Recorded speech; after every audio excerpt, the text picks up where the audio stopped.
या बुलेटिनची सुरुवात करूयात एका महत्त्वाच्या बातमीने। राज्यामध्ये 5व्या आणि शेवटच्या टप्प्यातील निवडणुकांच्या प्रचाराला वेग आलाय। नाशिकमध्ये शिवसेनेने हेमंत गोडसेंचा जोरदार प्रचार सुरू आहे आणि यात त्यासाठी मुख्यमंत्री एकनाथ शिंदे यांनी देखील ताकद लावली आहे। रोड शो, चौक सभा आणि प्रचार फेऱ्या यावरती गोडसेंचा विशेष भर आहे।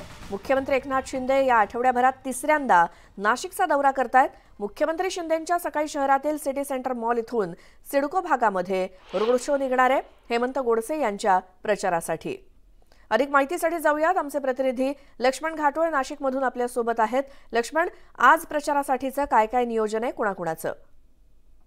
मुख्यमंत्री एकनाथ शिंदे यांचा आज नाशिकचा दौरा आहे आणि या नाशिकच्या दौऱ्यामध्ये मुख्यमंत्री एकनाथ शिंदे नाशिकमध्ये रोड शो करणार आहे। नाशिकच्या पंचवटी परिसरामध्ये असलेल्या निलगिरी बागेजवळ बनवण्यात आलेल्या हेलिपॅडवर मुख्यमंत्री एकनाथ शिंदे यांचं साधारणतः 11 वाजता आगमन होईल आणि त्यानंतर अशोक स्तंभ परिसरामध्ये असलेल्या छत्रपती शिवाजी महाराजांच्या पूर्णाकृती पुतळ्याला ते पुष्पहार अर्पण करून रोड शोला सुरुवात करतील आणि त्यानंतर नाशिक शहराच्या मध्यवर्ती भागातून मुख्यमंत्री एकनाथ शिंदे यांचा भव्य दिव्य अशा स्वरूपाचा रोड शो होणार आहे आणि या रोड शो दरम्यान बाईक रॅली, चारचाकी वाहनांची रॅली अशा प्रकारचं भरगच्च नियोजन जे आहे ते करण्यात आलेलं आहे आणि त्यानंतर हा रोड शो झाल्यानंतर मुख्यमंत्री एकनाथ शिंदे नाशिकच्या सिटी सेंटर मॉल जवळ असलेल्या ठक्करडोम परिसरामध्ये एका मेळाव्यामध्ये उपस्थित जनसमुदायाला, अर्थात महिलांचा तो मेळावा होणार आहे, त्या महिला मेळाव्याला ते संबोधित करणार आहे आणि हा मेळावा संपल्यानंतर मुख्यमंत्री एकनाथ शिंदे जे आहेत ते हॉटेल ट्रीट या ठिकाणी जातील आणि त्या ठिकाणची वेळ जी आहे ती राखीव करण्यात आली आहे। काही भेटीगाठी मुख्यमंत्री करणार आहेत आणि त्यानंतर ते पुन्हा कल्याणच्या दिशेने रवाना होतील। अशा प्रकारचा मुख्यमंत्री एकनाथ शिंदे यांचा आज दिवसभरातला दौरा आहे।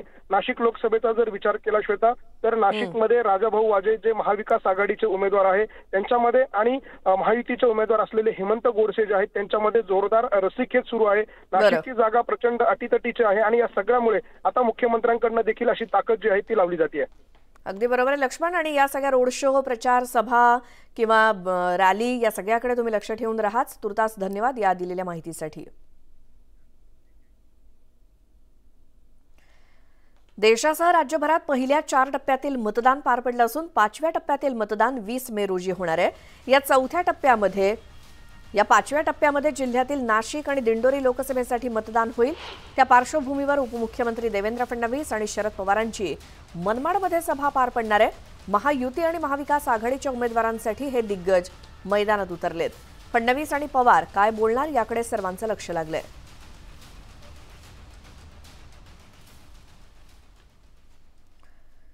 पंतप्रधान नरेंद्र मोदींच्या उपस्थितीत महायुतीने मुंबईमध्ये जोरदार शक्ती प्रदर्शन केलं।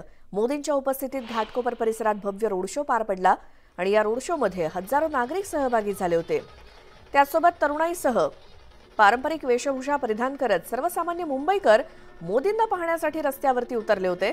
यावेळी कोळी बांधवांची पथकं, ढोल ताशे पथकांकडून मोदींचे जंगी स्वागत करण्यात आलं आणि लोकसभा निवडणुकीच्या 5व्या टप्प्यासाठी मोदींनी विशेष लक्ष दिलंय।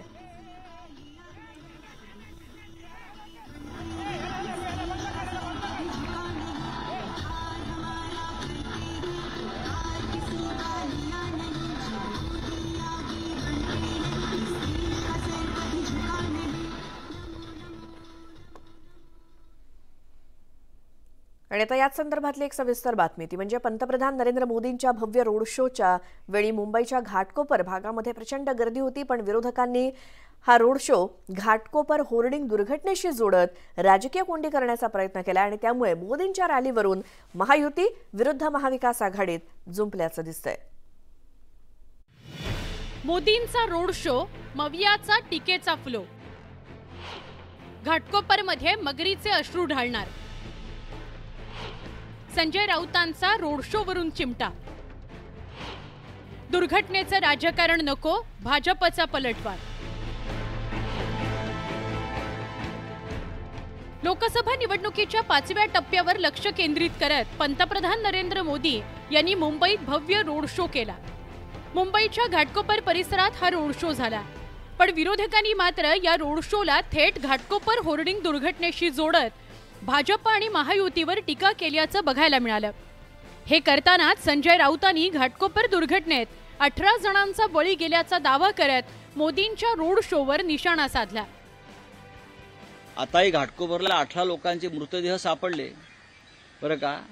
त्यांच्याविषयी त्यांच्या मनात संवेदना नाही। आज जाऊन कदाचित तिथे नाटक करतील, ते नेहमीप्रमाणे अश्रू ढाळतील, जिथे जिथे मुंबईत मोदी जातील किंवा महाराष्ट्रात मोदी जातील तिथे तिथे भाजपचा पराभव नक्की आहे। मोदी गेले तरी मोदी हे मगरीचे अश्रू ढाळणारे गृहस्थ आहेत, नौटंकी करणारे गृहस्थ आहेत। संजय राऊतांनी थेटपणे मोदींच्या रोडला दुर्घटनेची जोड देण्याचा प्रयत्न केला।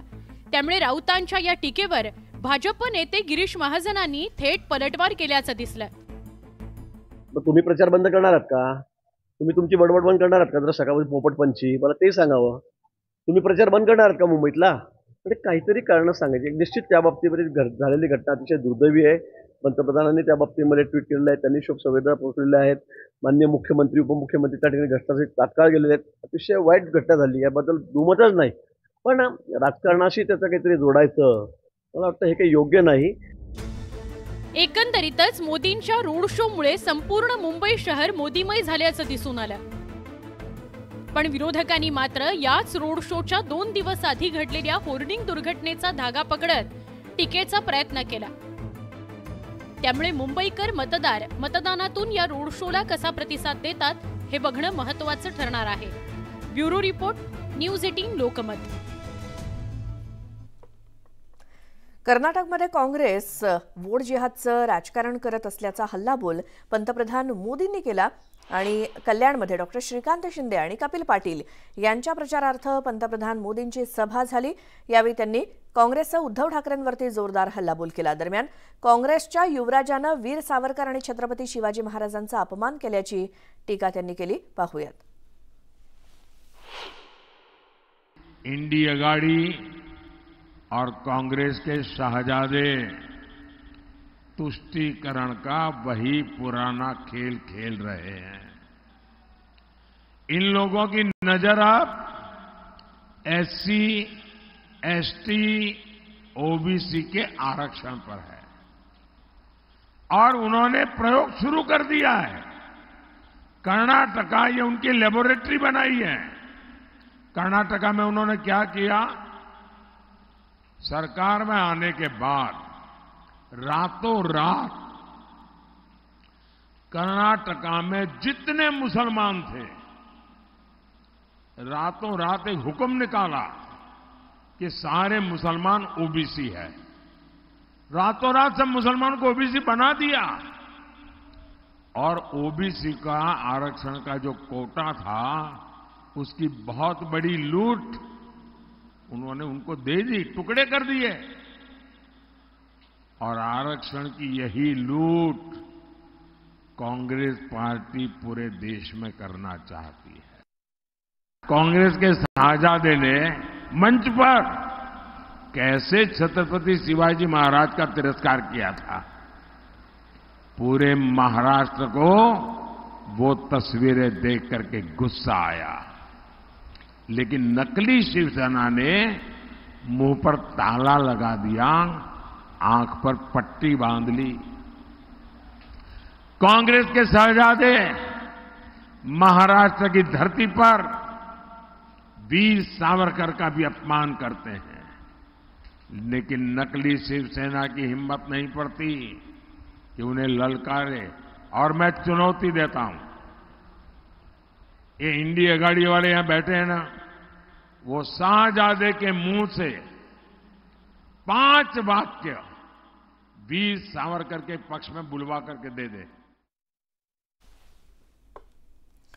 तर पंतप्रधान नरेंद्र मोदी यांनी इंडिया आघाडी तसंच उद्धव ठाकरे यांच्यावरती केलेली ही टीका आपण ऐकली मुंबईमध्ये।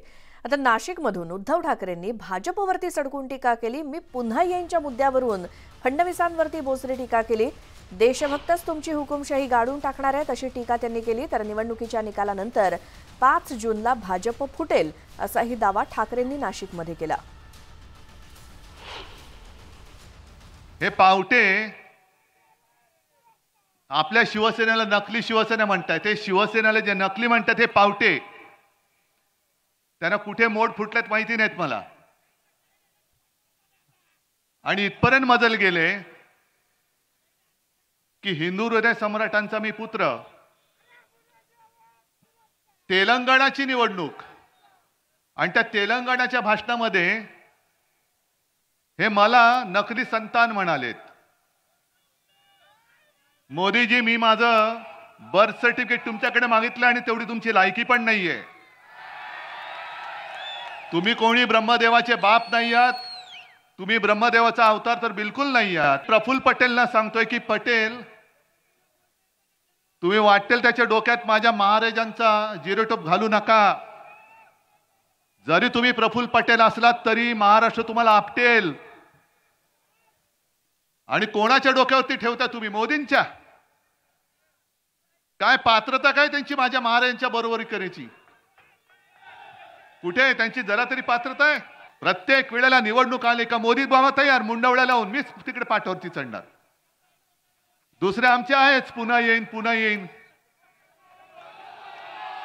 मुख्यमंत्री होतो, चपरासी झालो तरी चालेल, पण मी पुन्हा येईन.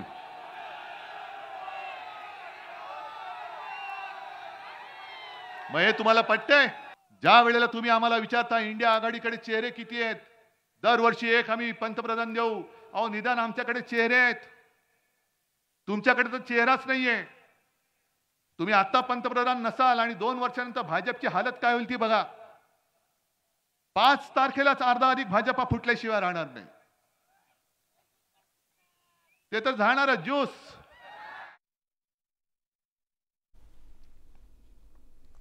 तर लोकसभा निवडणुकीच्या शेवटच्या टप्प्यामध्ये एनडीए आणि इंडिया आघाडीमध्ये राजकीय संघर्ष शिगेला पोहोचलाय आणि याच संघर्षात आता उद्धव ठाकरेंनी महायुतीच्या ट्रिपल इंजिनवरती हल्ला चढवलाय. वसईत झालेल्या महाविकास आघाडीच्या प्रचार सभेत बोलताना उद्धव ठाकरेंनी भाजप आणि महायुतीवर जोरदार हल्लाबोल केला.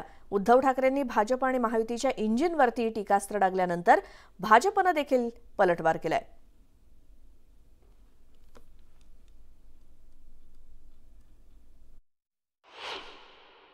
ती इंजिन लागतात त्यांची, डबल इंजिन ट्रिपल इंजिन, नुसती इंजिना बघून इंजिन लागतायत, डबे जोडतायत, डबे कमी पडतायत, पण इंजिन पुढेच सरकत नाही. 10 वर्ष नुसतं थापा टाकते थापांच्या, म्हणजे वाफेचं इंजिन होतं तसं यांचं थापांचं इंजिन आहे. सभी लोगों को बैठने की जगह हमारी इस ट्रेन में है और इस ट्रेन में मोदी जी के इंजन के साथ हम लोग सबका साथ सबका विकास कहते हुए सबको विकास की ओर ले जाते हैं. तर इंडिया आघाडीकडून सध्या संविधान धोक्यात असल्याचं बोललं जातंय आणि संविधान बदललं जाईल असा प्रचार केला जातोय. मात्र इंडिया आघाडीच्या याच टीकेला रामदास आठवलेंनी उत्तर दिलं.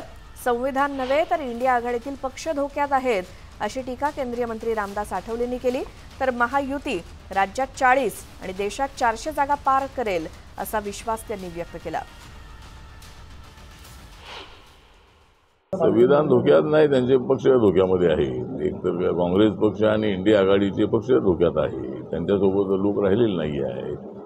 नरेंद्र मोदी हा खमक्या नेता त्यांना मिळालेला आहे. म्हणजे काँग्रेसला सत्तेपासून पाय उतार करण्याचं सामर्थ्य असणारे नरेंद्र मोदी जे आहे आणि त्यांनी भ्रष्टाचारावर जबरदस्त हल्ला करून त्यांनी जनमत आपल्या बाजूला वळवलं आणि लोकांनीच नरेंद्र मोदी यांच्या नावाला पसंती दिली.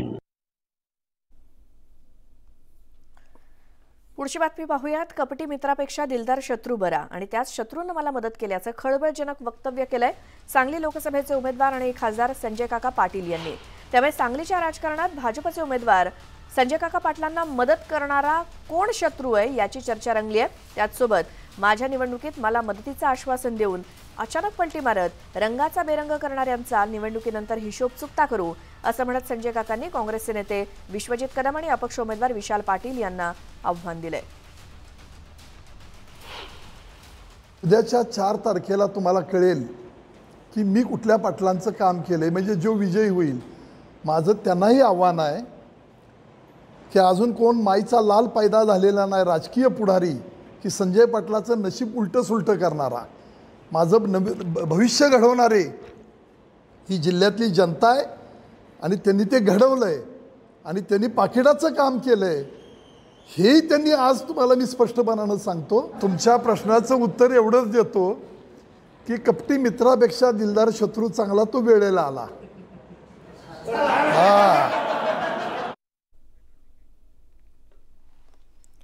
आणखी अशाच काही घडामोडी पाहणार आहोत सविस्तरपणे, मात्र एका छोट्याशा ब्रेकनंतर.